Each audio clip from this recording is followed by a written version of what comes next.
You're listening to The Voice of Russia in London. I'm Tom Spender.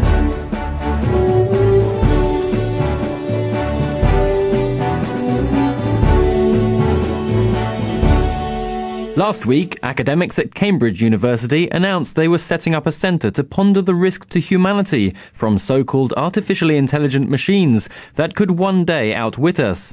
The Centre for the Study of Existential Risk will open next year and has been dubbed the Terminator Centre after the film series starring Arnold Schwarzenegger as a robot killer from the future. Hugh Price, the Bertrand Russell Professor of Philosophy at Cambridge, said advanced technology could become a threat when computers start to direct resources towards their own goals at the expense of humans. So, could artificial intelligence end up wiping out the human race?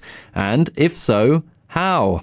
To help us answer that question, we have with us in the studio Dr. Mark Bishop, Professor of Cognitive Computing at Goldsmiths College in London, and Wendy Grossman, a technology writer and founder of The Skeptic magazine.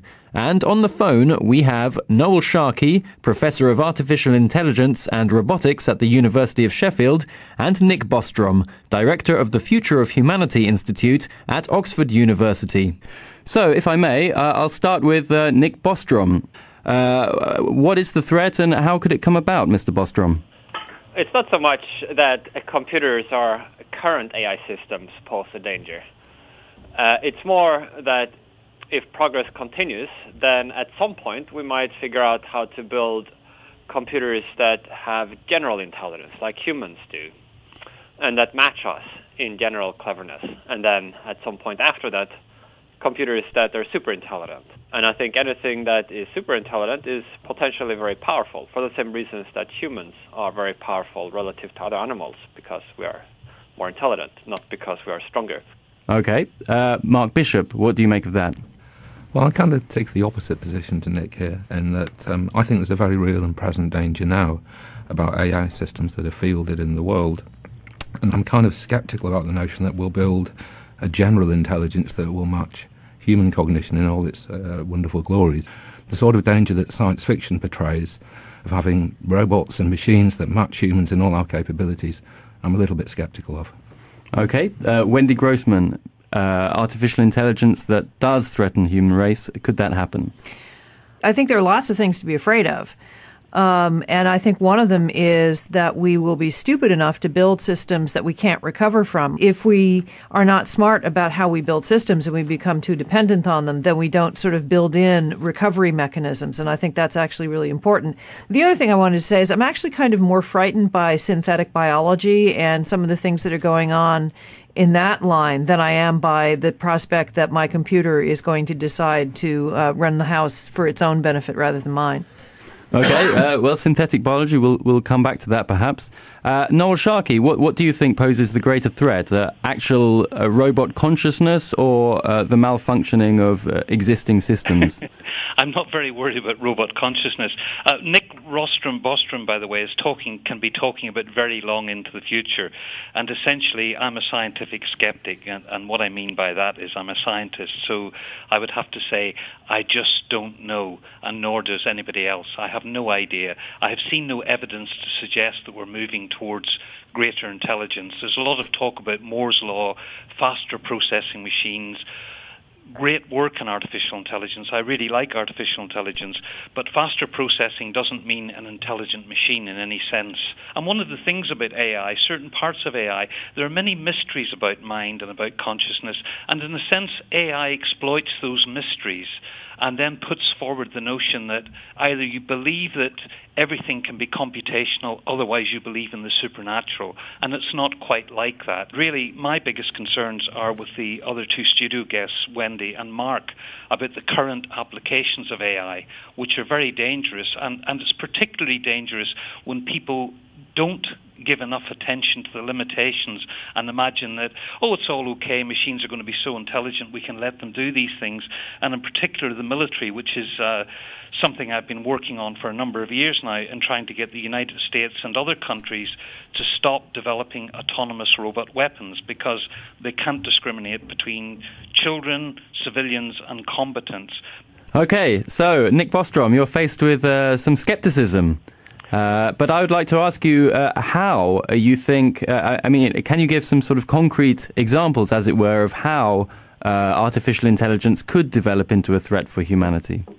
There are different paths. One would be by learning more about how the human brain works through computational neuroscience research, and then implementing similar algorithms and architectures in a computer. Other approaches takes more mathematical perspective and tries techniques that that don't have an exact analog in the human brain. And it's an open question which of those two paths will get to the destination quickest.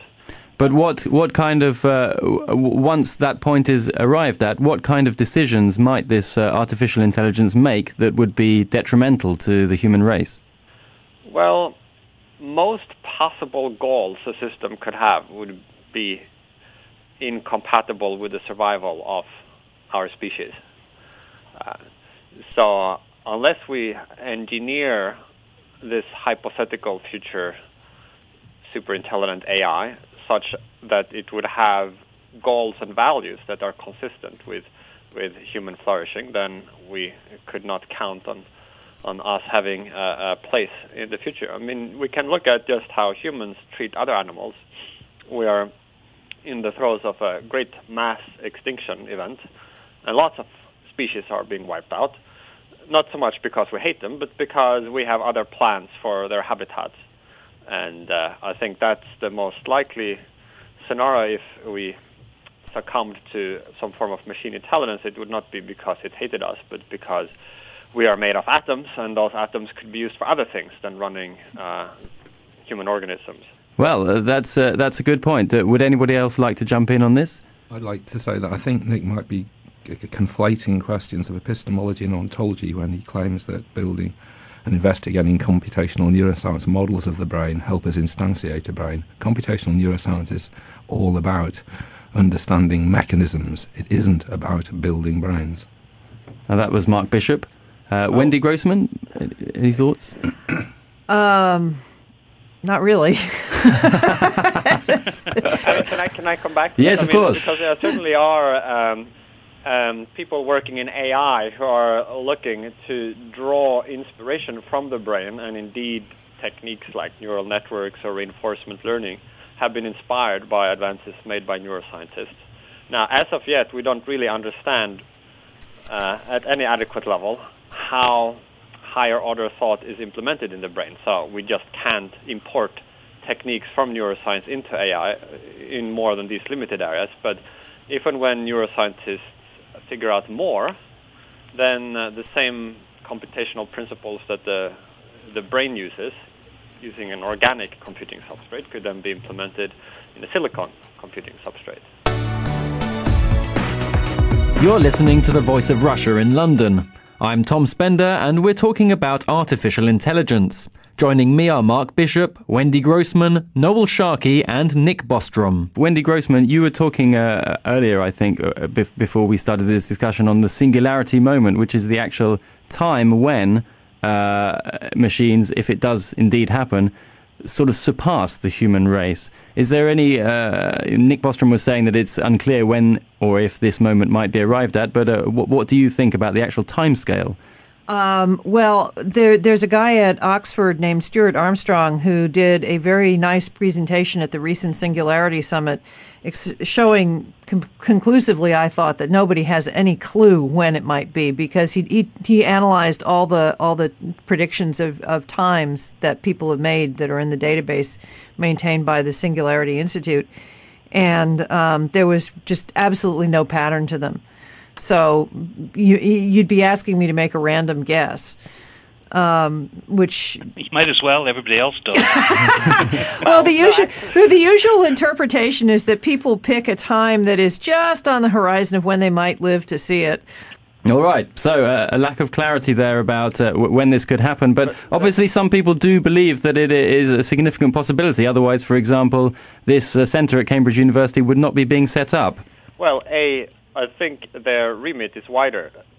AI risk is just one area. They will also look at other areas of existential risk, including synthetic biology that was mentioned earlier. I'd also like to make one point. So Stuart Armstrong, he's one of my research fellows, so I'm quite familiar with his work. Yes. And I think the lesson there is that because it's difficult to make accurate predictions about these things, it doesn't give one a license then to pick a random date and say, well, I might just as well believe that year as any other year, or to dismiss the possibility. But rather it means we need to think in terms of a probability distribution that is smeared out over a wide range of possible arrival dates for this new technological capability.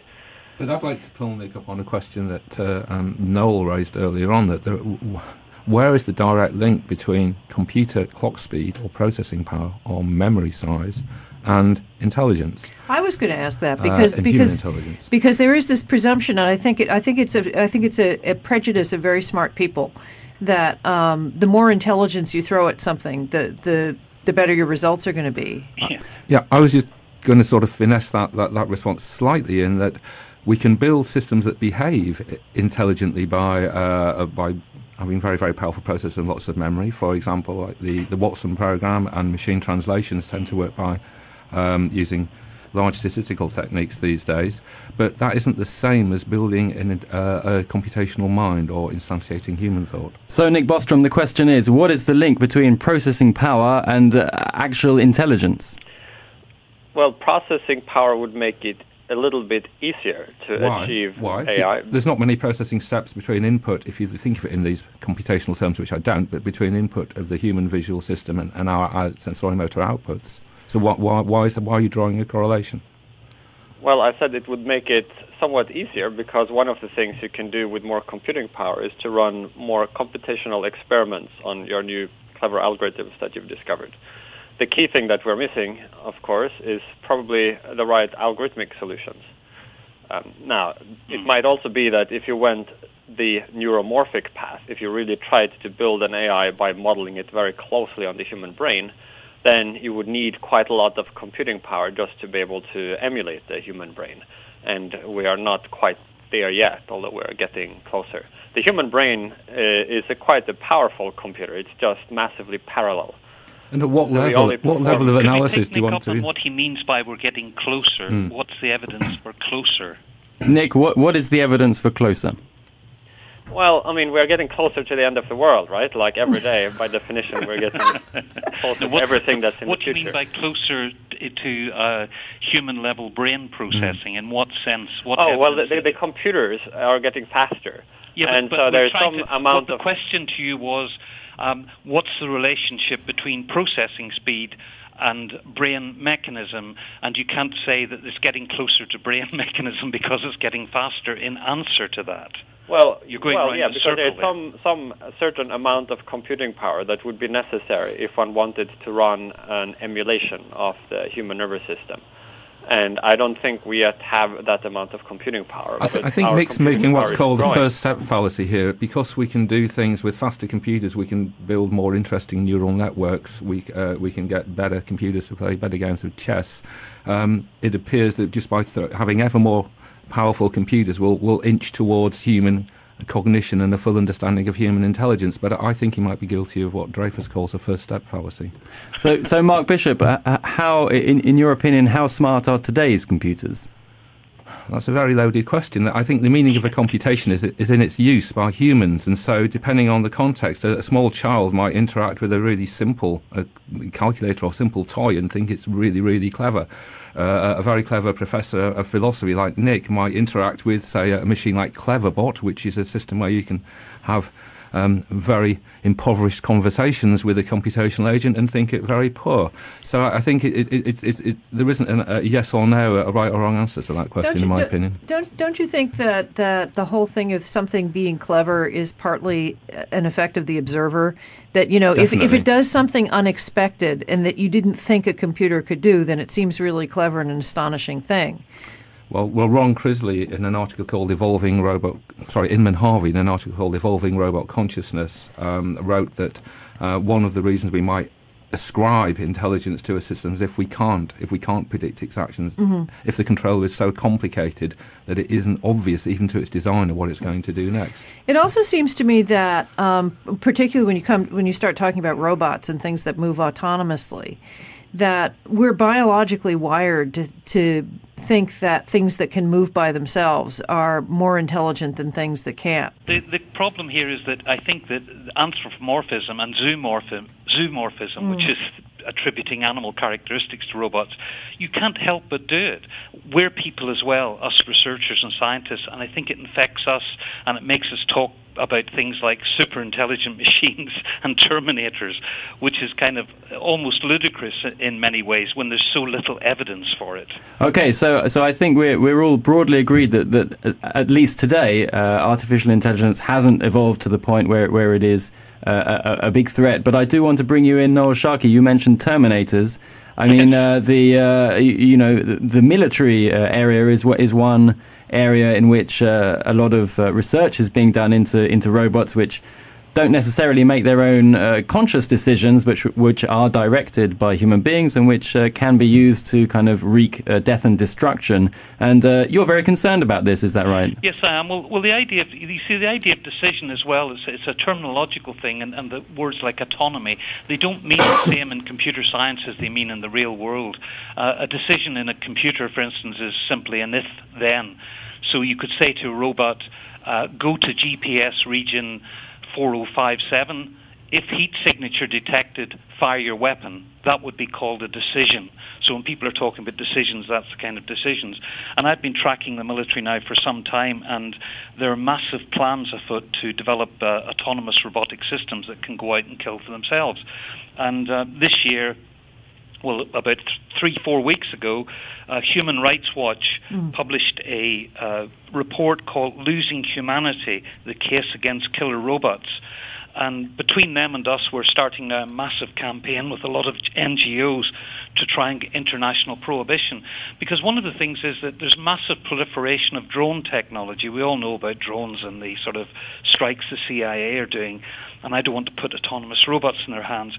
But because of this massive proliferation, there's been no international discussion. The United States Department of Defense have only just released a document this week, about 2 days ago, partly in response to the Human Rights Watch report, giving guidelines for the use of autonomous weapons and how they're going to make sure they're safe.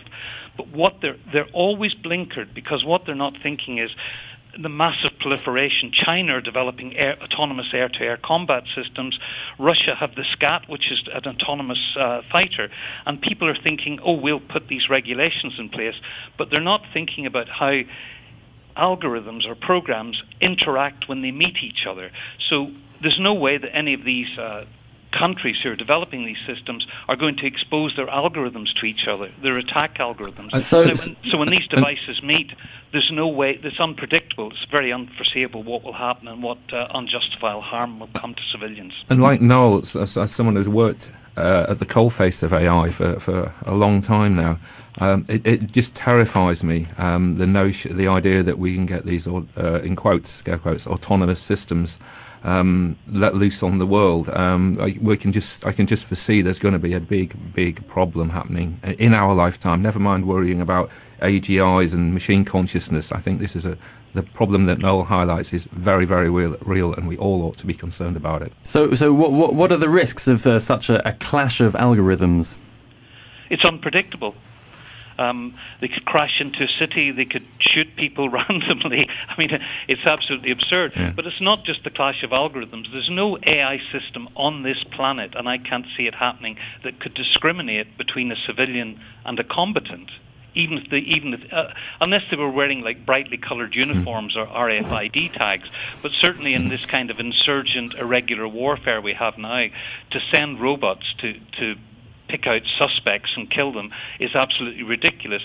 And then there's the principle of proportionality, where you have to decide that an attack against civilians can be killed with collateral damage, but you have to ensure that it's directly proportional to military advantage. There's no way for a robot AI system to do this. And there's one thing I really want to come in here is if we look at the problems with automatic traders on Wall Street, the real danger is that with automatic warfare things can snowball out of hand. So we have some small incidents incident that then grows and grows and grows automatically without human intervention. And that, I think, this is one of the very real dangers where we might face some kind of Armageddon, and we don't need to invoke science fiction notions of machine consciousness or AGI. We can just look at the technology that is being fielded now, and we ought to be worried. You're listening to The Voice of Russia in London. I'm Tom Spender, and we're talking about artificial intelligence. Joining me are Mark Bishop, Professor of Cognitive Computing at Goldsmiths College, Wendy Grossman, a technology writer and founder of The Skeptic magazine, Nick Bostrom, Director of the Future of Humanity Institute at Oxford University's Oxford Martin School and Faculty of Philosophy, and Noel Sharkey, Professor of Artificial Intelligence and Robotics at the University of Sheffield. Nick Bostrom, do you have any thoughts? Well, one risk, unfortunately, doesn't preclude the other. So near-term risks of some civilians dying here and there, or some losses to the financial system, doesn't preclude that decades down the road there might be a different kind of risk, an existential risk arising not from... But Nick, there's a risk that Margaret Thatcher is sat in the room above me and doing her knitting, but it's highly unlikely. I can confirm she isn't there. And I think the risk you're talking about, and people certainly who are working in AI, is the tiny minority of people who hold views to which you subscribe.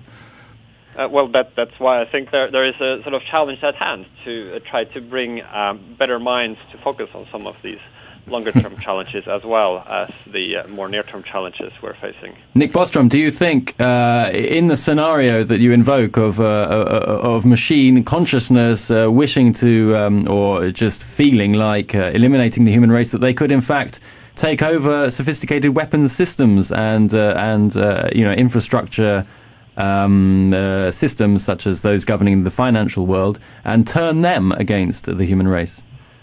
Well, it's not so much the consciousness per se, but the general intelligence, which would enable the system to do everything that a human can do and more. So obviously the things you mentioned would be included in that, but presumably there might be many other ways in which a superintelligence could achieve its goals. I think I'm with Mark. While we're worrying about what superhuman intelligences can do, you can do an awful lot of damage with things that are really stupid. Yes. And we've survived that kind of damage throughout human history, and for as long as our species has existed. We haven't gone extinct as a result of ordinary human stupidity or tools. We only have to look at what happened to the world financial system with the big crash a year ago, and that's just dealing with mere money. If we have automated weapons on the planet, the type that Noel's been warning us about, and if we have an escalation of automated warfare, then it does seem to me that there is a very real danger of serious damage to humanity. But Noel Sharkey, do you believe that with advances taking place all over the world, it's all very well for Human Rights Watch to say we need to legislate this, but can it be done, or is the cat already out of the bag? I think that various cats have been out of the bag. We've managed to stop cluster munitions, we've managed to stop landmines, blinding laser weapons, dangerous gases, biological weapons, and so the idea is to form an international treaty of that sort, and that's what these kind of civil society campaigns can do. But let me just say in defense of Nick that I think I don't go along with the really strong AI position, but nonetheless, I think that he's right that these are mutually exclusive questions. I mean, if I really did believe that you could have superintelligence, I would not see where it would get its goals from to destroy mankind. In fact, I'd feel more comforted that it might be more discriminating if it was the case. And I'm a real science fiction fan. I've always liked science fiction, and I kind of like some of the stuff that Nick does, in fact, and I kind of like the discussions about AI, but I don't see them as real discussions. What I see them about is telling us about the human condition, and they're very good for looking at what we don't know. So if you're trying to simulate a brain and say, oh, a brain is just this, and you reverse engineer a brain, and I have no doubt that if you reverse engineered a brain, you'd find out that it wasn't super intelligent or that it wasn't conscious. And so then we'd have to ask different kinds of questions. So I think the kind of work he talks about and the kind of work this centre might do is useful from a philosophical perspective. Nick Bostrom, do you think might there be a benevolent superintelligence emerging from technology? That also might be in the cards.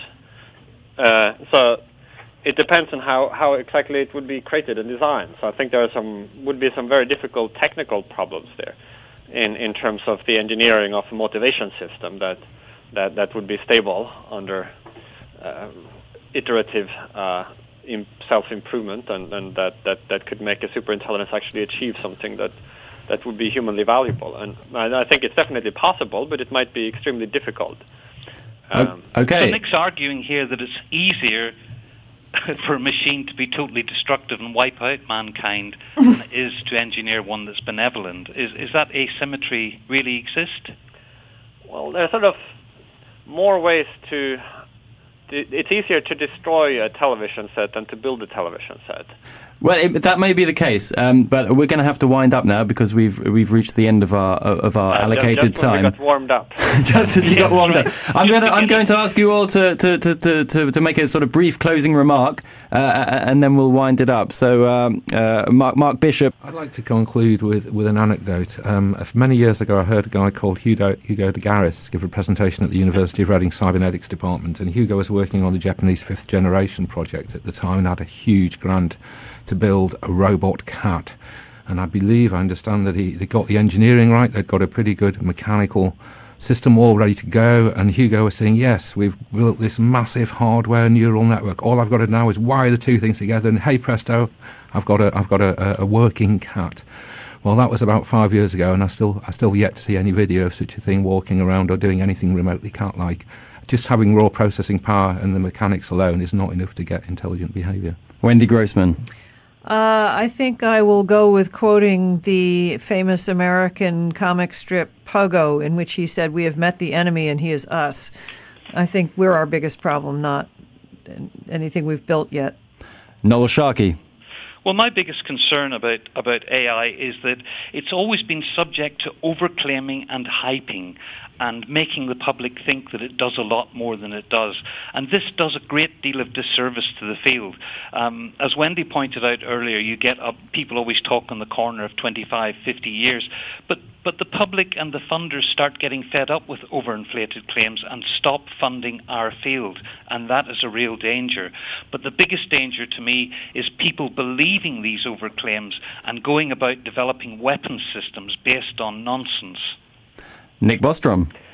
Well, I totally agree with Noel about the history of scientists making hype in AI and then people and the media hyping that even more and people believing nonsense. And I think that as a result of that, a lot of AI researchers have developed a kind of immune reaction to that, where they often refuse to think about the longer-term implications of current work because they don't want to feed this hype cycle. And that also can be a danger because it forecloses our ability to try to think in serious terms about these more radical capabilities that might be decades down the road. Thanks very much. That concludes our discussion for today. I'd like to thank our guests, Dr. Mark Bishop, Professor of Cognitive Computing and Chair of the Society for the Study of Artificial Intelligence and the Simulation of Behaviour at Goldsmiths College in London, Wendy Grossman, technology writer and founder of The Skeptic magazine, Noel Sharkey, Professor of Artificial Intelligence and Robotics at the University of Sheffield, and Nick Bostrom, Director of the Future of Humanity Institute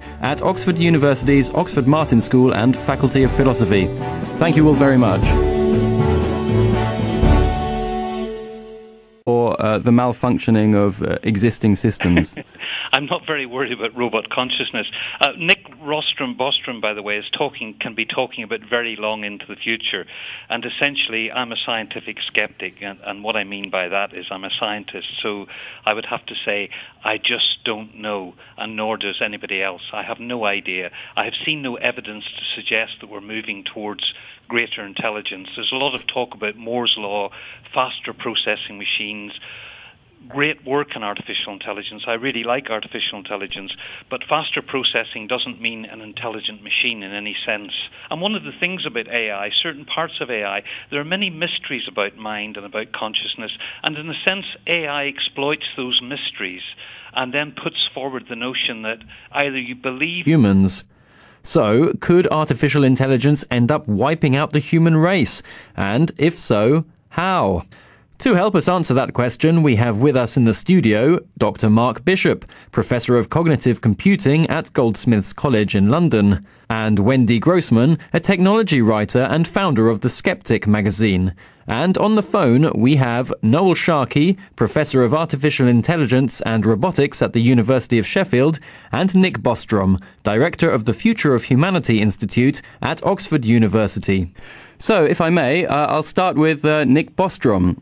What is the threat and how could it come about, Mr. Bostrom?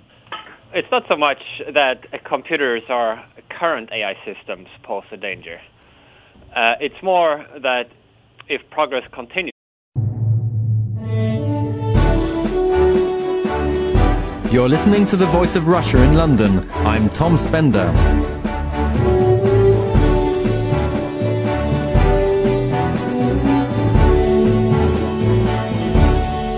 Last week, academics at Cambridge University announced they were setting up a centre to ponder the risk to humanity from so-called artificially intelligent machines that could one day outwit us.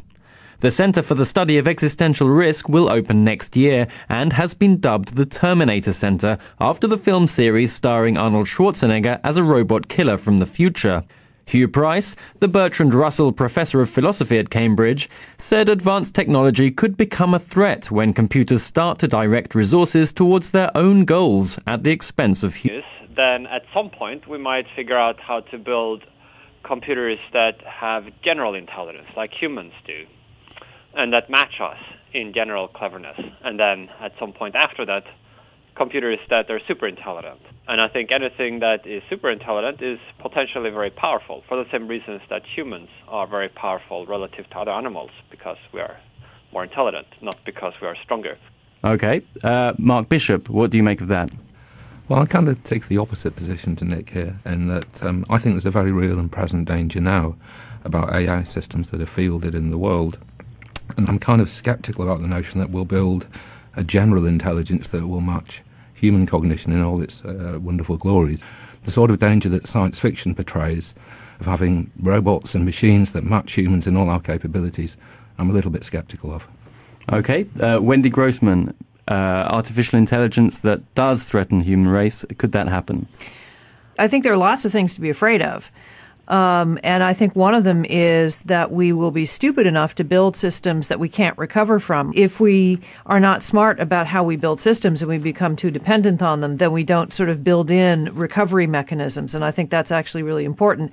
The other thing I wanted to say is I'm actually kind of more frightened by synthetic biology and some of the things that are going on in that line than I am by the prospect that my computer is going to decide to run the house for its own benefit rather than mine. Okay, well, synthetic biology, we'll come back to that perhaps. Noel Sharkey, what do you think poses the greater threat? Actual robot consciousness or